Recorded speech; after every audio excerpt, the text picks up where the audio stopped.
जय हिंद दोस्तों, वंदे मातरम। तो यहाँ बड़ी ठंड पड़ रही है, लेकिन भैया थिएटर में बड़ी गर्मी पड़ रही है, ये बात तय है। क्योंकि सलार ने जिस तरीके का पहले दिन का बॉक्स ऑफिस कलेक्शन निकाला है, वो बिल्कुल लुकिंग लाइक अ वाव है भाई साहब, लुकिंग लाइक अ वाव। जिस तरह का कलेक्शन आया है ना, कई लोगों की बोलती बंद हो जाएगी। जो लोग बोल रहे थे कि यार ये क्या है, वो क्या है, ऐसा हो गया वैसा हो गया, वो तो चुप खड़ा है।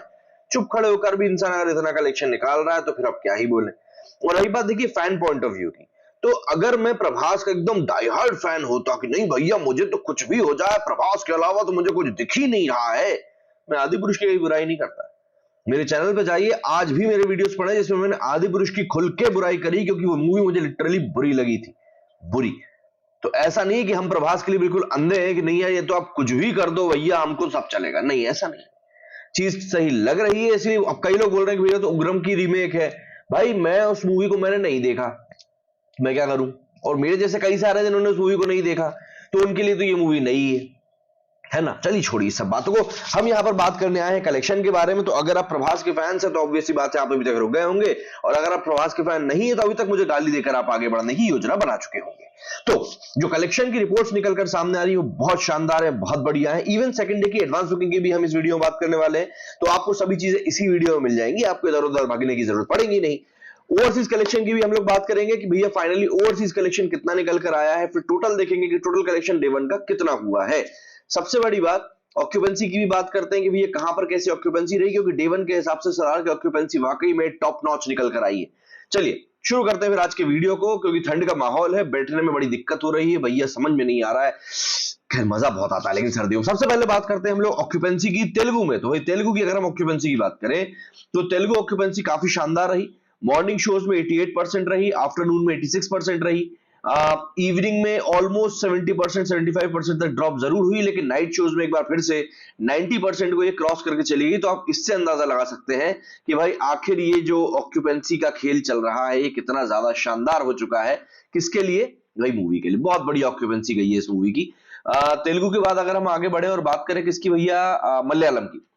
मलयालम की ऑक्यूपेंसी जो है तेलुगु के मुकाबले कम रही, 60s में इसका ज्यादा बोलबाला रहा। मॉर्निंग शोज में 61% गई, आफ्टरनून शोज में 58%, इवनिंग में 65 एंड नाइट शोज में दोबारा 76% की ऑक्यूपेंसी। जिन लोगों को ऑक्यूपेंसी नहीं पता है 100 में से कितनी सीट भरी रही ऑन एन एवरेज, वो बताता है ऑक्यूपेंसी रेट, है ना। इसके बाद मॉर्निंग शोज की बात करें अगर हम तमिल की, तो मॉर्निंग शोज में 34% रही, आफ्टरनून में 33 रही, इवनिंग शोज में 37% रही एंड नाइट शोज में अगेन 53% निकल कर आ गई। तमिल की हमने बात करी। अभी इसके बाद हम आ जाते हैं भैया, अब ये कौन सी लैंग्वेज है, बिल्कुल कन्नड़ की बात करते हैं। कन्नड़ की बात करें तो भैया 60% इसका मॉर्निंग ऑक्यूपेंसी आई है, आफ्टरनून की 76% आई है, इवनिंग की 82 आई है, नाइट शोज की तो भैया 92 पहुंच गई, मतलब निरंतर बढ़ती गई। हिंदी ऑक्यूपेंसी सबसे कम आई है। मॉर्निंग शोज में 24% रही, आफ्टरनून शोज में 26% रही, इवनिंग शोज में 30% रही और नाइट शोज में 49% रही। अब कई लोग यहां पर एक चीज और बोलेंगे कि आप किसी मूवी से यदि इसका कंपैरिजन करें तो उसका हिंदी से ही करें या उसका इसी पर्टिकुलर लैंग्वेज से करें, तो वो हम लोग जब किसी वर्सेस किसी करेंगे ना तब उसमें समझेंगे। इसमें तो हमको उस चीज के बारे में बात करने की भी जरूरत नहीं है। इसके अलावा यदि अगर हम लोग अब लैंग्वेज वाइज थोड़े से कलेक्शन की बात करें, सबसे भयंकर कलेक्शन जिसकी पूरी उम्मीद भी थी, सबसे भयंकर कलेक्शन जो निकल कर आया है वो आया है आंध्र प्रदेश और तेलंगाना से 70 करोड़ का। कर्नाटका के ग्रॉस कलेक्शन की बात करें तो वो निकल कर आया है 12 करोड़ का। केरला की बात करें तो आया 5 करोड़ का। तमिलनाडु की बात करें तो आया 4.5 करोड़ का।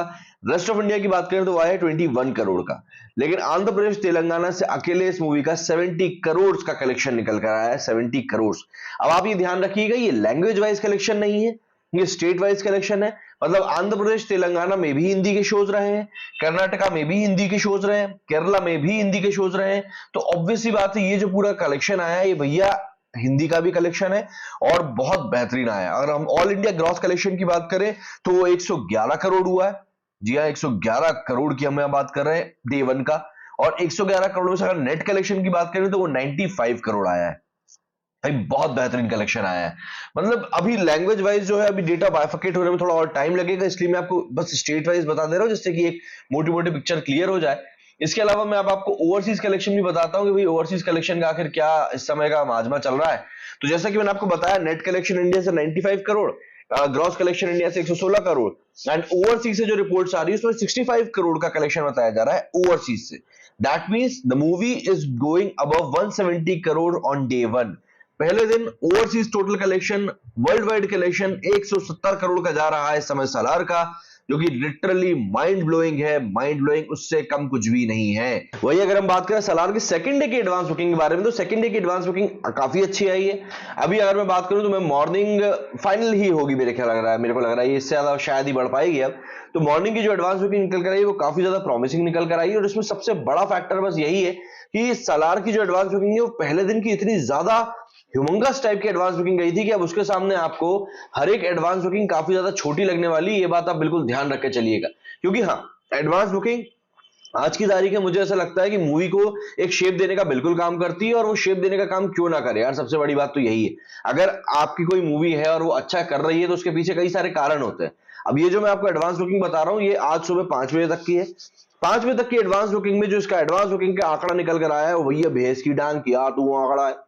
शोज की बात करें सबसे पहले, तो number of shows in Telugu are 5561, average ticket price गया है 215 एंड टिकट्स बिके हैं इसके 6,35,000। मलयालम की बात करें तो 974 शोज है, टिकट्स इसमें बिके हैं 34,000, एवरेज टिकट प्राइस है 138। तमिल की बात करें तो शोज है 1766, एवरेज टिकट प्राइस गया 127 और टिकट्स बिके हैं इसमें भी 66,000, सॉरी 66,000 टिकट्स बिके। मैं वही सोचूं तमिल में इतने टिकट कैसे बिक गए यार। कनाडा की बात करें तो 263 शोज है, 15,181 शोज है। हिंदी की बात करें तो 7,515 शोज है एंड 1,34,000 इसमें भी टिकट बिके। तो आज इसमें एक बड़ी अट्रैक्शन आया है। टोटल नंबर ऑफ शोज की बात करें 15,747 शोज है। टिकट सोल्ड की बात करें तो 8,88,599 शोज है, और जो टोटल कलेक्शन इसका निकल कर आया है वो आया है ऑलमोस्ट 20 करोड़। तो मतलब 20 करोड़ का कलेक्शन इसका दूसरे दिन भी एडवांस बुकिंग से हो गया। देखिए मूवी, कई लोग बोल रहे हैं कि मूवी खराब है, कई लोग मूवी को क्रिटिसाइज कर रहे हैं, तो मुझे ऐसा लगता है कि हम लोगों को अभी भी 2 से 3 दिन का वेट करना चाहिए। क्योंकि क्या होता है, पब्लिक का भी एक परसेप्शन बनता है, एक दिन में पब्लिक का परसेप्शन नहीं बनता। कम से कम इसको 2 से 3 दिन का हमें समय देना पड़ेगा, एटलीस्ट संडे तक का। And same thing goes with Dunki also. जैसे कि दोनों मूवी संडे को एक बार क्रॉस कर जाएंगी ना, मंडे से मैं आपको बता रहा हूं रियल टेस्ट शुरू होगा। लेकिन इस बार तो वीकेंड भी पड़ा है, मंडे को आपकी डेट आ रही है 25 दिसंबर, क्रिसमस का दिन है। तो यहां पर कब क्लैरिटी मिलेगी अब तो ये भी मुझको समझ में नहीं आ रहा। अधिकतर नहीं तो मंडे से क्लैरिटी मिल जाती है, बट फिर भी हम देखेंगे शायद 26 से मिल जाए। लेकिन एक क्लैरिटी जरूर आएगी जिससे कि पता चलेगा कि हाँ पब्लिक की टाइड किस तरफ जा रही है। क्योंकि आप देखें दोनों ही मूवीज को मिक्स्ड रिव्यूज मिले। मैं ये नहीं कह रहा कि सिर्फ सलार को ही अच्छा बोला गया, मैं ये नहीं कह रहा सिर्फ डंकी को ही अच्छा बोला गया है। दोनों ही मूवीज की अपनी अपनी अच्छाई है, दोनों ही मूवीज की अपनी अपनी बुराई है। अब देखना पड़ेगा कि पब्लिक की टाइड किस तरफ जाती है, क्योंकि जो टाइड है ना वो बहुत ज्यादा इंपॉर्टेंट है। आप देखेंगे गदर 2 वर्सेस ओएमजी 2 के टाइम पे भी आप देख लीजिए, टाइड गई गदर 2 की तरफ तो ओएमजी 2 अच्छी होने के बावजूद भी नहीं चल पाई। इसके बाद अगर हम बात करें सैम बहादुर वर्सेस एनिमल की तरफ, दोनों ही मूवीज अच्छी थी बट टाइड एनिमल की तरफ चली गई, तो पब्लिक एनिमल की तरफ चली गई। तो हमको ये देखना पड़ेगा कि आखिर पब्लिक की टाइड किस तरफ जा रही है। जिस भी तरफ जाएगी उस तरफ ज्यादा कलेक्शन निकल कर आ जाएगा, स्वाभाविक सी बात है।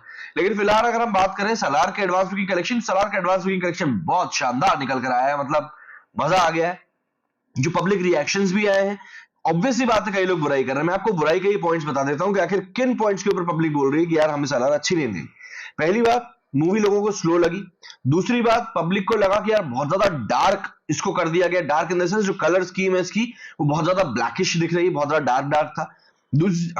तीसरी बात, स्लो मोशंस एंड जो बैकग्राउंड म्यूजिक था वो बहुत ज्यादा लाउड था, है ना।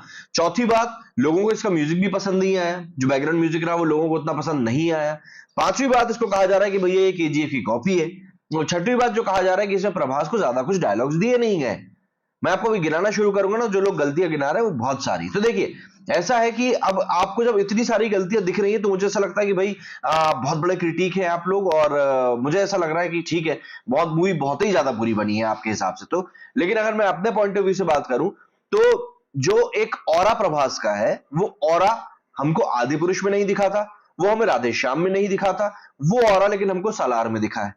अगर किसी बंदे के सिर्फ खड़े रहने से, डायलॉग भी ना बोलने से वो पूरा माहौल एक क्रिएट हो जा रहा है, वो एक टेंशन क्रिएट हो जा रही है कि नहीं यार ये बंदा अब कुछ करने जा रहा है, तो मुझे नहीं लगता कि वहां पर शायद डायलॉग बोलने की जरूरत पड़ती है। दूसरी बात, अपन ने डायलॉग डिलीवरी की बात करी, शरद केलकर जी ने हिंदी में डबिंग करी है प्रभास की, एंड उनको हम बाहुबली से जानते हैं कि उन्होंने किस तरह की डबिंग इनकी करी है। आदि पुरुष में भी जो एक मेन फैक्टर निकल कर आया था वो था dialogue delivery, that was done by Sharad Kelkar ji for Prabhas. तो ये एक बहुत बड़ा सिनेरियो है, आपको इसे समझना पड़ेगा। अगर आपको मूवी नहीं पसंद है तो ऑब्वियस सी बात है आपको नहीं पसंद है, नोबडी इज गोइंग टू जज यू। बट फिर जिन लोगों को मूवी पसंद है आप उनको ये नहीं बोल सकते कि अरे तुमको तो ऐसी मूवी पसंद है, क्योंकि कल को उनने आपको छपरी बोल दिया कि तुम तो छपरी के फैन हो तो फिर आपको भी बुरा लग जाएगा। So you have to consider ना कि आपको अगर कोई चीज अच्छी नहीं लग रही है तो आप उसको लेकर सामने वाले को क्रिटिसाइज नहीं कर सकते कि बॉस आपको ये मूवी अच्छी नहीं लग रही तो आप वैसे घटिया बंदे के फैन हो। This is not the thing. आपको अच्छी नहीं लग रही, दैट्स इट, बात खत्म। सामने वाले को जज क्यों कर रहे हैं आप। मेरे स्टूडियो फिलहाल इतना ही। जय हिंद, जय भारत।